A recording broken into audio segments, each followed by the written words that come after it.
Outra dica aí, meu camarada. Uma questão muito valorizada nos vestibulares é a transição do mundo antigo para o mundo medieval.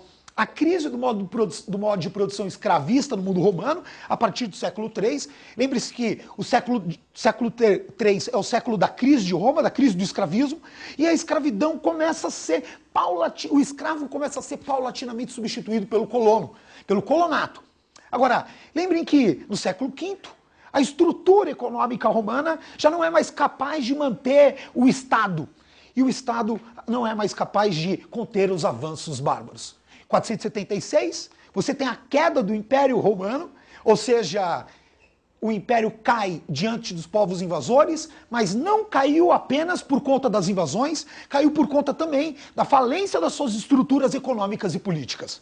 Recentemente, a FUVEST fez uma pergunta citando dois historiadores. Para André Piganiol, dizia a questão, Roma morreu assassinada. Para F. Lott, Roma morreu de morte natural. E você tinha que, nessa questão, dizer por que Piganiol e Lott estavam errados. Ou seja, por que eu não posso afirmar que Roma morreu assassinada, nem que morreu de morte natural. Bom, mas enfim, a morte de Roma, as invasões bárbaras e a fusão de dois modelos econômicos, sociais, políticos, o modelo germânico e o modelo romano, vão levar à formação do mundo feudal. Nada que vai se dar de forma tão simples, não. O processo de formação do feudalismo é extremamente longo, vai do século V ao século X. Eu só posso entender feudalismo no século X. Ele só está constituído aí. E para eu entender o feudalismo, lembrem, eu preciso entender que houve, ao longo desses 5 séculos, a ruralização da sociedade europeia. O êxodo urbano. A economia torna-se cada vez mais agrária. E um dos fatores fundamentais para a aceleração desse processo de ruralização são as invasões. Agora, prestem atenção em um detalhe. Eu não posso responsabilizar as invasões de vândalos, visigodos, ostrogodos, burgúndios, sejam lá todos os povos bárbaros, eu não posso responsabilizar as invasões pelo início do processo de ruralização.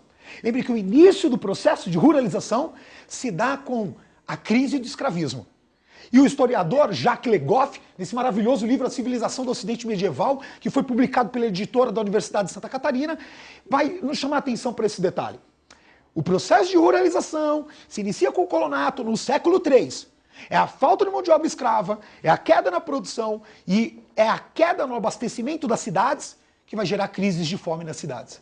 E a crise de fome na cidade faz com que o aristocrata ocioso, o grande proprietário, se desloque para a sua grande propriedade, para a vila romana, e carregue atrás dele uma horda de pobres famintos.